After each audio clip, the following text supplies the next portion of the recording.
Okey, Assalamualaikum warahmatullahi wabarakatuh. Ini ada sedikit penerangan tentang hibah, eh, penerangan yang ringkas lah. Okey. Jadi apakah itu hibah? Hibah adalah pemberian semasa hidup di atas dasar kasih sayang. Okey, di atas dasar kasih sayang. Dan tidak ada balasan untuk hibah. Jadi hibah bukanlah jual beli, kerana jual beli ada timbal balas. Hibah tidak ada. Dan hibah berbeza daripada sedekah dan hadiah. Walaupun sedekah dan hadiah itu juga pemberian, tetapi maksud sedekah dan hadiah dengan hibah ni dia berbeza lah. Jadi hibah adalah kaedah yang paling efektif membahagi harta, dan hibah perlu memenuhi rukun dan syarat mengikut hukum syarak. Okey.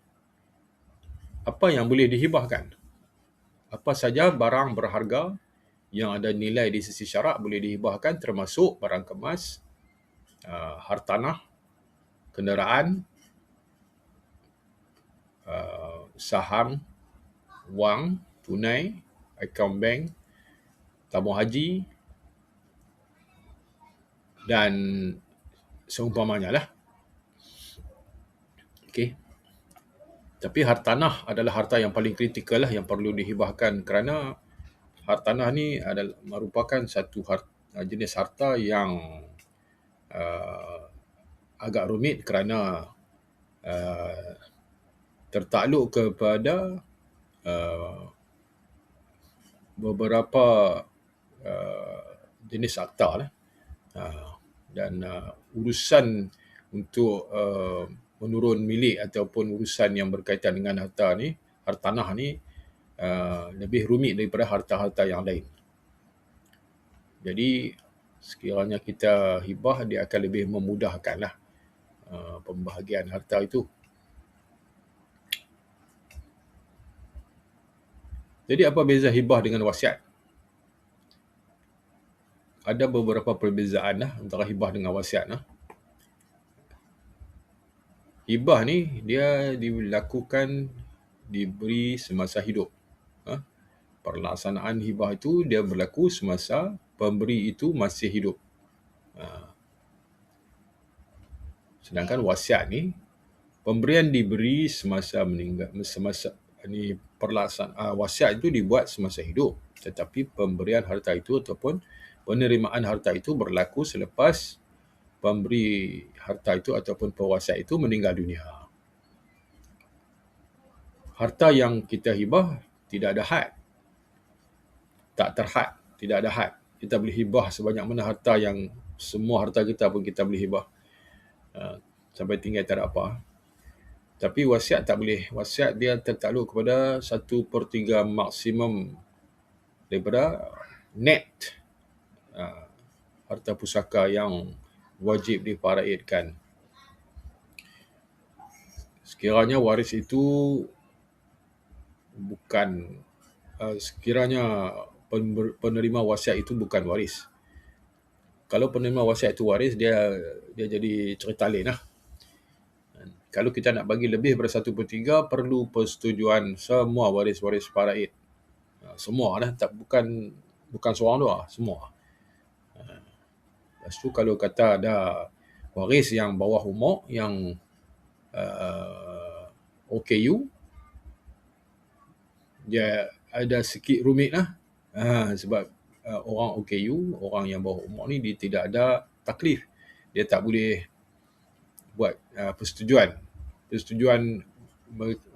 orang-orang ni tak diterima oleh syarak. Okey. Macam saya kata tadi, persetujuan untuk hibah ni tidak perlu persetujuan waris. Sebab hibah tu harta milik mutlak pemberi. Jadi terpulang pada pemberi lah untuk nak beri kepada sesiapa sahaja harta hibah itu. Dia tak perlu tanya siapa-siapa. Sama lah macam kita nak jual harta kita kan, jual kereta kan, ataupun jual rumah. Kita jual saja, takkan kita nak tanya orang kot. Kita tak tanya kan. Kalau kita minta nasihat, mungkinlah kita minta nasihat. Okey. Tetapi wasiat pula dia perlukan persetujuan semua waris kalau kita bagi wasiat kepada waris. Kan? Kecuali bawah pada 1/3 lah. Hukum kedua-duanya wasiat dan hibah ni adalah sunat. Okey, sunat. Dan seperti yang saya cakap tadi, hibah perlu memenuhi rukun dan syarat. Jadi antara rukun hibah ialah ijab dan qabul. Lepas sirah akad. Lepas ijab dan qabul. Okey. Semasa hidup. Semasa pemberi masih hidup, penerima masih hidup. Sedangkan wasiat, dia hanya ijab semasa hidup, tetapi qabul dia berlaku selepas kematian pemberi wasiat. Dan qabul ni pula dia ada keadaan yang tertentu lah. Kalau kita wasiat kepada orang individu, dia ada qabul. Kalau kita wasiat kepada institusi, dia tidak ada qabul lah.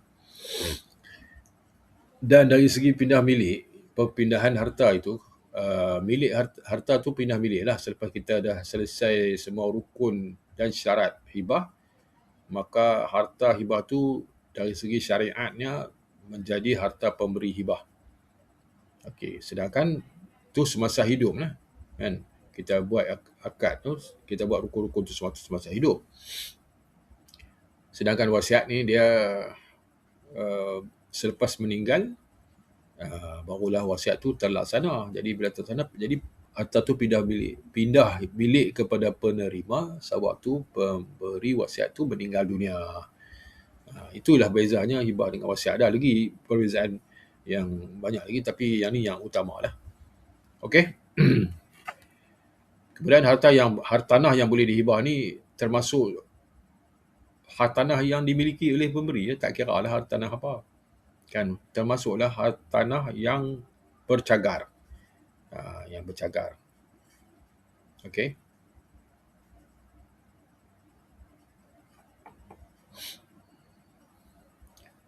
Kelebihan memberi hibah ni antaranya ialah satu, pembahagian harta dia mengikut kehendak pemberi hibah. Dia ikut kehendak pemberi hibah. Contoh, kalau kata kita ada tanah bawah pada 1 ekar ataupun 1 ekar maksimum kan. Kita ada anak 5 orang. Kalau kita nak pindah milik 14A, pindah milik 14A kepada lebih daripada seorang tak boleh. Kalau tanah tu tanah pertanian. Jadi dia ada had kat situ. Tapi hibah ni tak ada. Hibah ni sebab apa dia tak ada? Sebab dari segi undang-undang, apabila kita nak tukar nama masuk penerima tu dalam geran tanah, kita akan buat selepas pemberi meninggal. Kita buat di pejabat pusaka, dan di pejabat pusaka dia tak panggil pindah milik, dia panggil turun milik. Bila turun milik, dia tak ambil kira berapa orang, siapa dia punya penerima harta tu. Kan? Undang-undang kanun tanah negara dia tak terpakai. Dari segi turun milik tu dia tak terpakai. Dia boleh bubuh seramai mungkin orang dalam tu. Sebab tu kalau kita tengok tanah pusaka, kadang setengah-setengah tanah pusaka tu dia nama waris tu ramai. Walaupun tanah tu tak besar mana, tapi waris ramai. Yang tu jadi masalah jugalah. Kan? Apabila tanah tak besar mana, waris ramai sangat, jadi seorang dapat tak banyak, tak besar, apa pun tak boleh buat. Jadi rugilah dari situ kan. Cara pembahagian tu tak kena lah kalau semua pakai nak ambil hak dia. Kemudian harta yang dihibah ni dia terkeluar daripada jumlah harta yang dihibah dia tak ada had. Macam saya cakap tadi, tak ada had. Kemudian harta yang dihibah dia terkeluar daripada harta pusaka lah. Dia bukan harta pusaka. Dia memang bukan harta pusaka sebab kita dah bagi ke orang, kita dah hibah, dah bukan jadi milik bukan jadi milik pemberi hibah tu.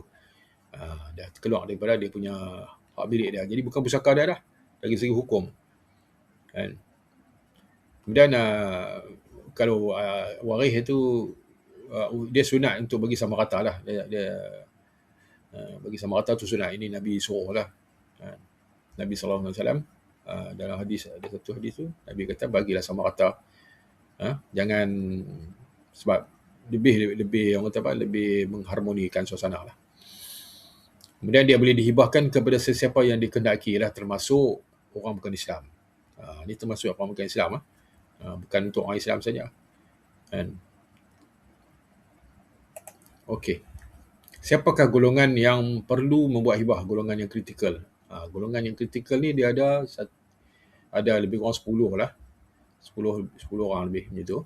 Kan? Antara golongan yang kritikal yang perlu buat hibah ni, kenapa mereka perlu buat hibah? Sebab sekiranya mereka tak buat perancangan harta, tak buat sesuatu, dan apabila berlaku kematian pemilik harta tu,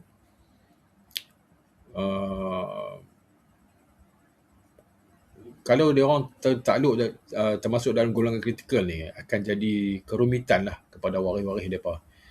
Dan waris mereka nak settle, nak selesaikan tu jadi rumit lah. Terutamanya rumah, hartanah. Kalau sebab rumah ni kita tak boleh bagi senang-senang, kan? Rumah kalau banyak bilik ramai, ada nama ramai dalam tu, kita tak boleh nak portion siapa nak duduk kat mana, kan? Bilik siapa yang bilik ni not practical lah. Jadi itu sebabnya lebih baik kita buat hibah untuk golongan kritikal dia. Dan siapakah golongan yang kritikal ni? Antaranya ialah orang yang tak ada anak. Orang tak ada anak ni, struktur faraid dia, bila dia tak ada anak, siapa waris dia? Waris dia akan, kalau dia tidak ada anak dan dia ada mak ayah dia lah jadi waris. Kalau dia adik-beradik tak ada, kalau ada anak tunggal. Kalau dia ada adik-beradik, maka mak ayah dia dan adik-beradik yang mewarisi harta dia kesemuanya, mengikut pecahan masing-masing lah. Saya tak mau cerita pasal faraid di sini sebab itu bab lain. Sekiranya dia tidak ada mak ayah, adik-beradik, tak ada langsung dah waris, dia seorang ya, maka Baitul Mal akan ambil harta dia tu. Sebab Baitul Mal pun waris juga. Okey. Tu. Jadi ini adalah golongan kritikal yang tak ada anak. Lepas tu satu lagi ialah yang ada anak perempuan saja. Siapa yang ada anak perempuan saja, maka anak perempuan dia akan tak boleh warisi kesemua harta dia dari segi faraid. Anak perempuan kalau seorang dapat setengah, kalau kata lebih pada seorang, dapat share 2/3. Jadi baki itu akan pergi kepada waris-waris lain. Dan waris-waris asabah yang lain. Kalau kata mak ayah dia masih ada lagi, mak ayah dia akan dapat dah bahagian.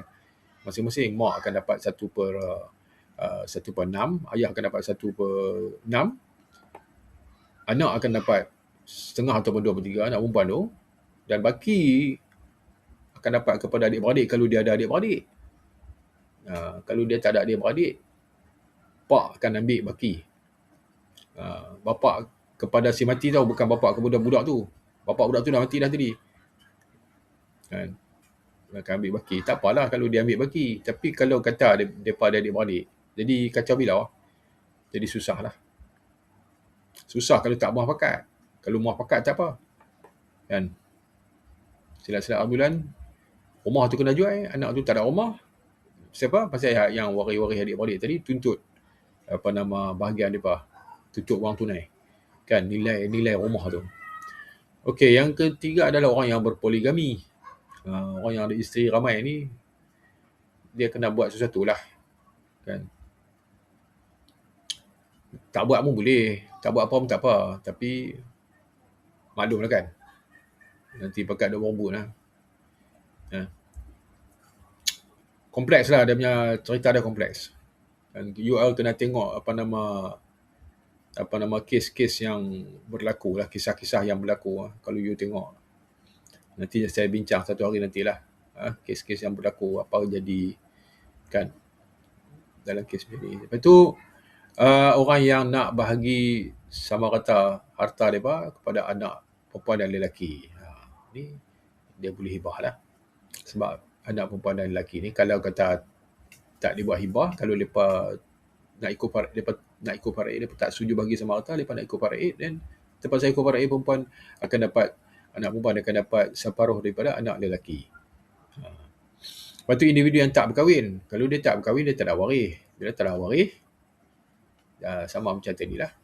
dia tak ada anak, tak ada waris, dia tak ada pasangan apa semua, dia jadi boleh jadi Baitul Mal dapat. Bukan tak boleh dapat bagi kat Baitul Mal, boleh, tapi kita nak orang kata apa, kot nak hibah kat siapa-siapa kat adik-beradik, kat sepupu, kat anak angkat ke, tak tahulah kan. Tapi kalau tak mau bagi kat siapa, biar lah, tak payah buat hibah.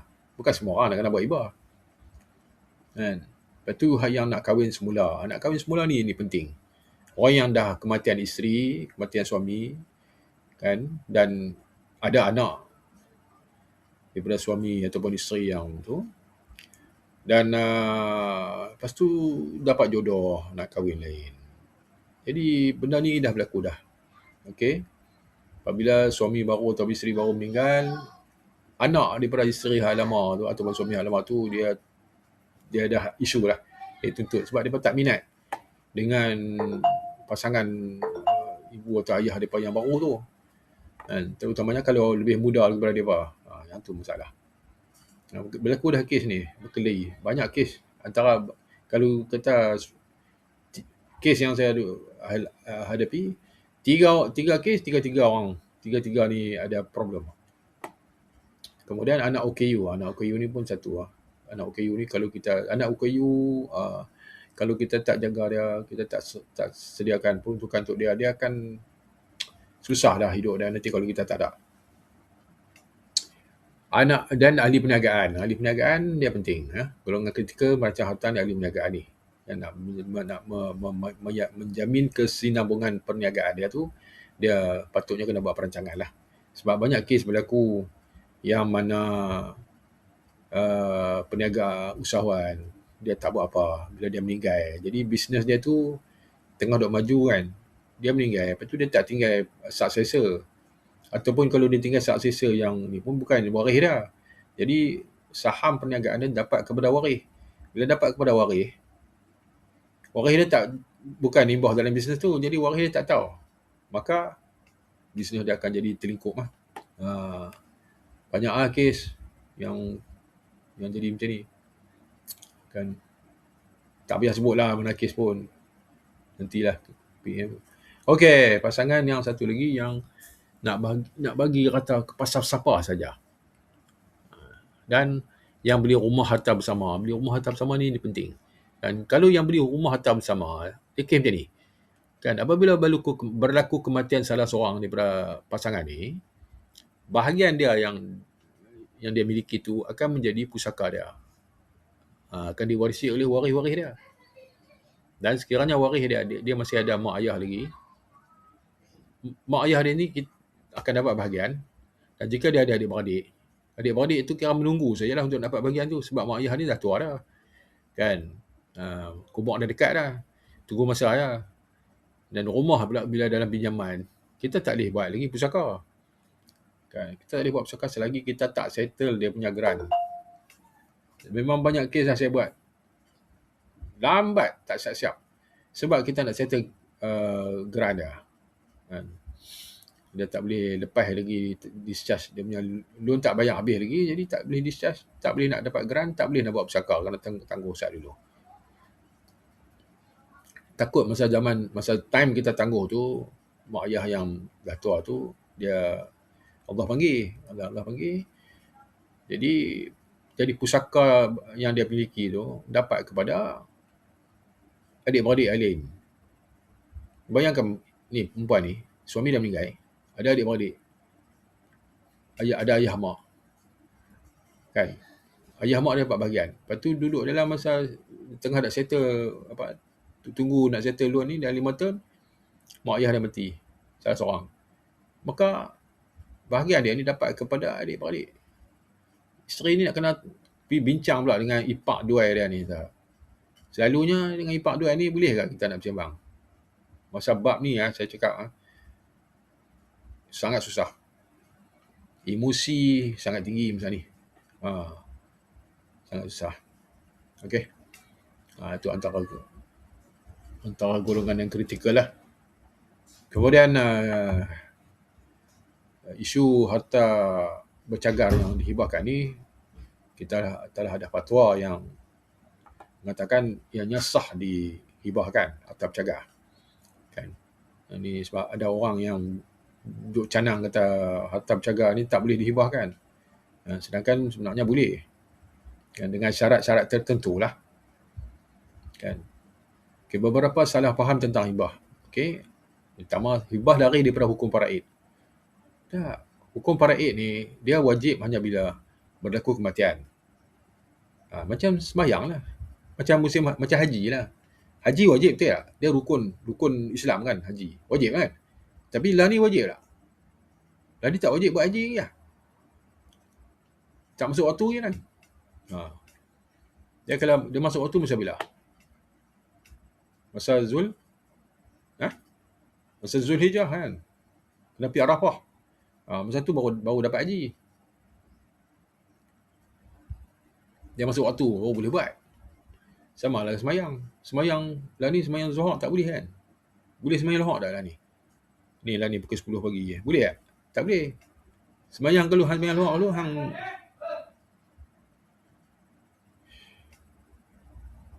kan? Tu. Jadi walaupun hukum faraid tu ada,